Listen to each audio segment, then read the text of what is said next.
열심히 공부해서 좋은 주식에 좋은 투자를 하는 방법을 배우는 시간이죠. 주식연구소, 우리들의 주식 선생님, 북짓 금융투자 전문가, 연세대 국제학대학원 이남우 교수님 연결합니다. 교수님 안녕하십니까?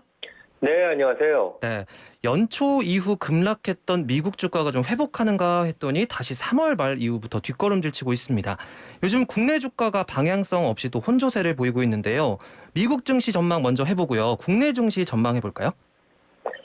네, 미국 주가가 1월 달에 이제 고점을 찍고 하락을 많이 했죠. 네. 그래서 이제 보통 우리가 대표 지수라고 할 수 있는 S&P 500 지수가 한 12, 3% 하락을 해서 걱정을 했는데, 그 후로 좀 반등을 하다가 최근에 다시 반락을 많이 하고 있습니다. 그래서 이제, 특히 이제 코스피도 최근에 이제 방향을 못 잡고 2,700에서 횡보를 하고 있는데, 미국 시장은 이렇게 보면 될 것 같습니다. 그래서 이제 주가라는 것은, 기본적으로 기업 이익 증가율과 그다음에 금리가 그 주가를 결정을 하는데, 네. 그 두 가지 요소가 그렇게 우호적이진 않습니다. 그래서 미국은 올해도 기업 이익이 한 자릿수 성장할 걸로 예상을 했는데, 최근 몇 주 사이에 미국뿐만 아니라 중국, 유럽 다 매크로 지표들이 많이 둔화되지 않았습니까? 네네. 그래서 매크로 지표가 둔화됨으로써 기업 이익이 많이 둔화, 그래서 실제 정체 내지 감소될 리스크도 있고, 그 다음에 저희 최근에 여기 생생경제뿐만 아니라 국내 방송에 많이 된 미국 금리가 급등을 한 1%대에서 지금 거의 3%까지 하지 않았습니까? 그래서 기업 이익은 급격하게 지금 꺾이고 금리는 상승함으로써 매우 주식 시장의 여건이 좋지 않다. 그리고 이제 저희가 좀 더 명심해야 될 것은 지난 1, 20년 미국 월가를 되돌아보면 금리가 계속 내려갔어요. 그래서 이제 금리가 내려가면 우리가 주식시장의 평가 지표라는 퍼가 올라가거든요. 그래서 일반적으로 미국 증시가 퍼가 한 15배 수준 아니면 그 미만이었는데, 작년만 해도 그 퍼가 20배 이상으로 올라갔었어요. 네. 그래서 이제 점차 지금 한 1년, 1년 반 동안 퍼가 주가 수익 배수가 내려오고 있는데, PER이라고 우리 보통 얘기하죠. 그래서 이게 본격적으로 지금 내려오는 과정이다. 그래서 기업이익 증가가 거의 없고, 미국 시장의 퍼가 지금 수준보다 한 10% 낮게 가정을 하면 지금 한 20배 정도 됩니다. 그러면 미국 주가가 지금 S&P 기준으로 한 4,400 정도인데, 여기서 한 3,800, 그러니까 13% 추가 하락할 수 있다. 그래서 그동안 좀 어떻게 보면 주시장도 거품이 미국에 끼어있던 것이 조금 걷어지는 그런 양상이다. 이제 우리가 그렇게 보면 될 것 같습니다. 네, 단기적으로 보면 하락하는 모양새처럼 보이지만 정상화해가는 과정이다, 이렇게 보면 될까요? 네, 정확한 지적이세요. 그러니까 실제 미국에서 지금 이제 금리를 올리기 시작하는 게 어떻게 보면 지난 2년 동안 코로나로 인해서 비정상적인 경제, 금융 정책 상황을 정상화시키는 과정인데, 주식시장도 그 와중에 너무 조금 버블이 끼어 있던 게 지금 정상화되는 과정이고, 그 과정에서 가장 중요하게 저희가 주목해야 될 게 미국 시장의 PER, 주가 수익 배수라는 것인데, 이제 그게 과거에는 한 15배 정도 됐는데 지금 20배가 되니까 너무 높아요. 그래서 이 부분이 조금 내려감으로써 정상화된다. 그렇게 이해하시면 될 것 같습니다. 네, JP모건 CEO죠. 월가의 황제라고 불리는 제이미 다이아몬이 최근 연례 보고서에서 현 국면 경제 예측 매우 어렵다, 이렇게 발언을 했는데, 이건 어떻게 해석해야 될까요? 제이미 다이아몬드는 월가의 황제라고 불립니다. 왜냐하면 JP모건 자체가 미국의 금융기관으로서 가장 대형 기관이고, 은행뿐만 아니라 증권업도 영위하면서 양 부분에서 절대적인 압도적인 1등을 하고, 그다음에 본인 자신이 뛰어난 리더십으로 한 10년 넘게 장기적으로 CEO를 하고 있는데, 이 양반이 세상을 보는 눈이 뛰어나고 또 바른 소리를 많이 해서 이분이 이제 입을 열면 주목을 하는데 미국 CEO들은 1년에 한 번씩 연례 보고서를 낼 때 자기의 소신을 글로 밝힙니다. 그래서 이제 제프 베조스가 그래서 되게 유명했고 제이미 다이먼드도 한 2주 전쯤 한 40-50% 되는 장문의 글을 써서 이제 사람들이 주목했는데 네네. 한국의 CEO도 좀 그런 걸 하면 좋을 것 같아요. 우리 좀 아쉬워요. 왜 그런 식으로 이제 길게 본인의 생각을 일반 그 주주들이나 투자가 시장과 교감을 하면 좋은데 제이미 다이먼이 이런 얘기를 했습니다. 그래서 우리가 앞으로 겪을 미 연준의 그 금리 인상의 사이클은 경험해 보지 않은 좀 더 그 다른 양상의 그런 그 급격한 금리 인상이고 세상의 어떠한 예측 모델도 미국 경기나 세계 경기가 앞으로 어떻게 될 건지 확실하게 전망을 할 수 있는 건 없다. 그만큼 이제 불확실성이 많다는 거죠. 그래서 지금 뭐 미국도 그렇고 국내도 미국 경제가 경기 침체를 간다 안 간다 뭐 논란이 많은데 네네. 실제 뭐 미국의 뭐 수십 명 수백 명의 이코노미스트도 정확하게 지금 알기는 어렵다. 그만큼 이제 불확실성이 많다는 얘기입니다. 네. 시장은 불확실성을 가장 싫어하는데 참 불확실성이 커진다고 하니까 걱정이 많이 되는데요. 네, 맞는 말씀입니다. 지난주부터 전 세계 금융인들이 촉각을 세우는 미국 1분기 실적 발표가 개막을 했습니다. 뭐 JP 모건, 블랙락, 모건 스탠리 같은 금융주들이 발표를 했는데 결과 어떻게 나왔습니까?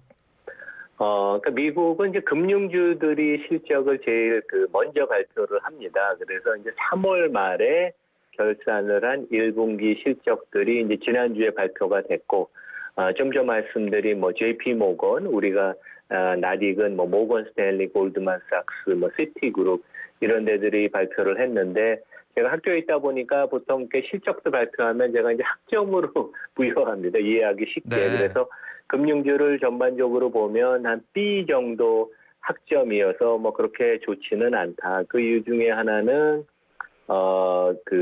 금년 1, 2, 3월 달 동안 뭐 미국이 기업 상장이 거의 없었어요. 왜냐하면 주가가 많이 하락하다 보니까 기업 공개 물량도 없고 보통 우리가 얘기하는 IB 증권의 인베스트먼트 뱅킹 부분의 그 영업이 아주 안 좋았고 그다음에 JP 모건 같은 데는 또 특히 그 러시아 충당금도 좀 쌓았지만 경기 침체의 리스크가 있다고 생각해서 그 별도로 또 충당금도 쌓았어요. 그래서 실제 이런 점들이 이제 미국 금융주들의 1분기 실적을 좀 억눌렀고, 그다음에 이제 그 미국의 대표적인 항공사 델타 에어, 뭐 톱3 항공사죠 미국에서는. 네네. 대한항공하고 코드쉐어링도 하고 그러는데, 근데 여기가 실적을 발표했는데 이제 주목할 부분이 미국의 이제 리오프닝이 지금 얼마큼 빨리 되느냐를 보여주는데 3월 예약률이 이 회사 역사상 최고치를 기록을 했다. 그러니까 뭐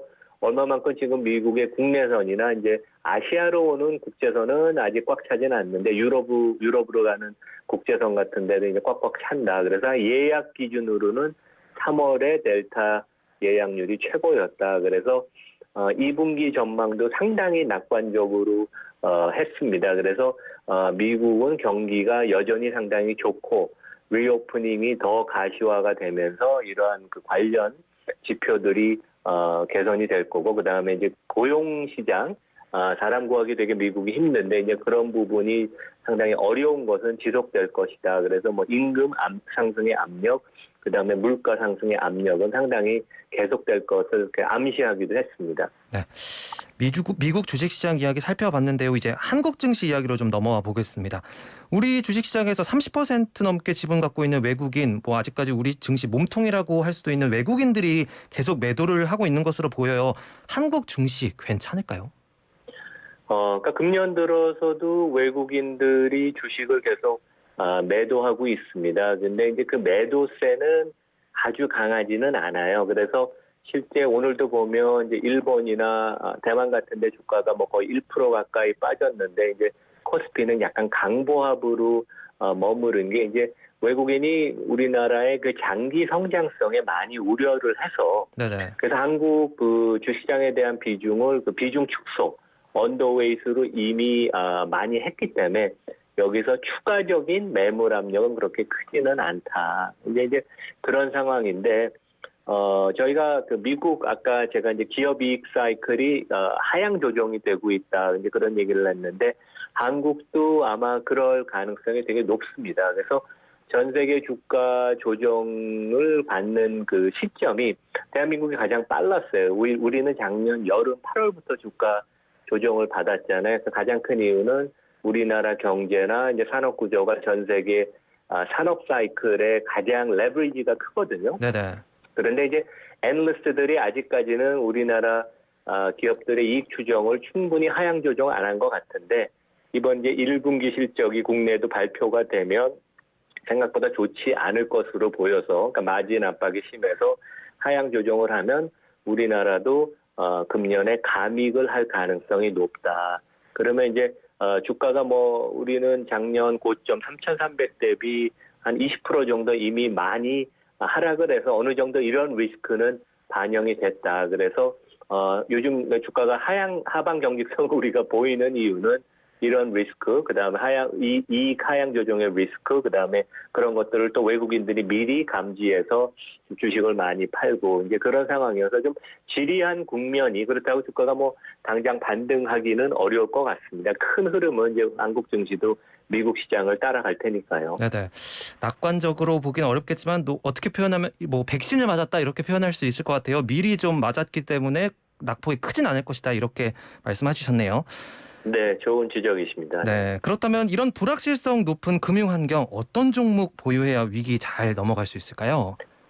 그러니까 우리 국내 증시뿐만 아니라 전 세계적으로 지난 수년간 동안은 너무 성장에 이제 우리 그 투자가들의 그 초점이 맞추어졌었거든요. 네네. 그리고 이제 미국 주가는 무조건 올라간다는 그런 환상이 있었는데 지난 1, 2년 사이에 특히 이제 시장에 참여한 분들은 우리 서학개미라고 보통 얘기하는 분들은 네네. 근데 작년 말부터 이런 그 뭐 IT 종목 중에 이제 미래 성장성에 그 많은 가치를 부여한 이제 그런 기업들이 뭐 주가가 50% 이상 빠진 데들이 많습니다. 그래서 많이 놀라셨는데 당분간은 하여간 시장의 불확실성, 다운사이드 리스크가 크기 때문에 이러한 성장보다는 현재의 비즈니스 모델이 튼튼하고 이익률이 높은 회사들, 그러니까 좀 구체적으로 얘기하면 영업이익률이 2자릿수 이상인 회사들을 종목에 편입을 해서 좀 버티는 이제 그런 그 전략이 유효할 것 같다. 그래서 실제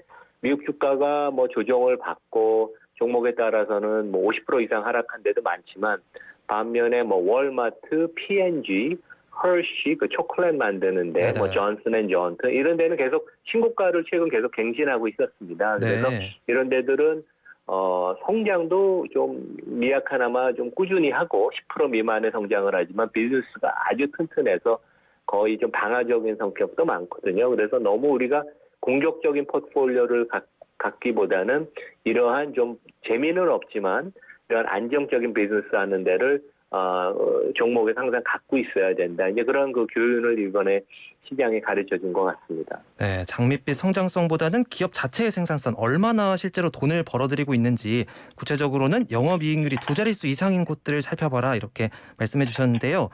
요즘같이 불확실성 높을 때 보통주보다 좀 대폭 할인돼서 거래되는 우선주가 대안이 될 수 있다 이런 이야기도 있더라고요. 이 부분도 한번 짚어주실까요? 네, 그러니까 국내에서는 그 우선주에 대해서 꽤 관심이 많지가 않아요. 근데 네네. 이제 삼성전자만 우선주가 보통주와 이제 가격 차이가 한 10% 정도밖에 안 되거든요. 삼성전자 보통주가 6만 7천 원이고 우선주가 6만 원이고 개인 투자가분들도 삼성전자 우선주는 많이 사신 것 같아요. 네네. 근데 이제 좀 더 우리보다 그 경험이 많고 글로벌하게 보는 외국 투자가들은 우리가 보통 얘기하는 블루칩의 우선주를 많이 샀습니다.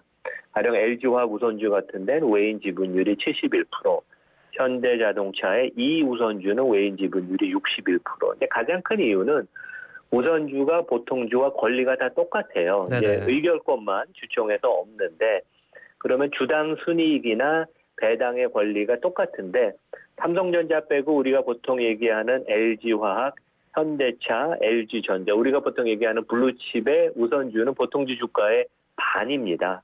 그러니까 반값에 보통주를 사는데 권리는 똑같다.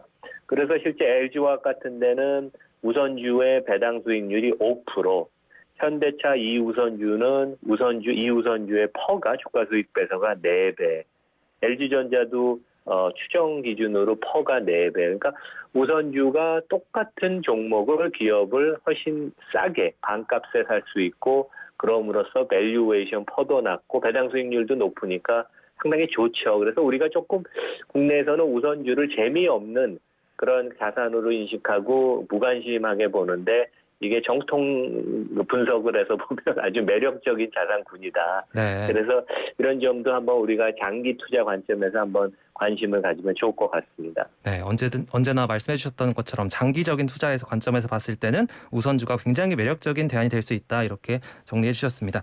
참 급변하는 주식 시장에서 공격적인 포트폴리오 가져가기보다 좀 기초가 튼튼하고 영업이익률이 탄탄한 기업들 골라갔으면 좋겠다, 이렇게 오늘 정리해 보면 될 것 같네요. 네, 맞습니다. 네, 오늘 말씀 감사합니다. 네, 감사합니다. 지금까지 이남우 연세대 국제학대학원 교수와 함께했습니다.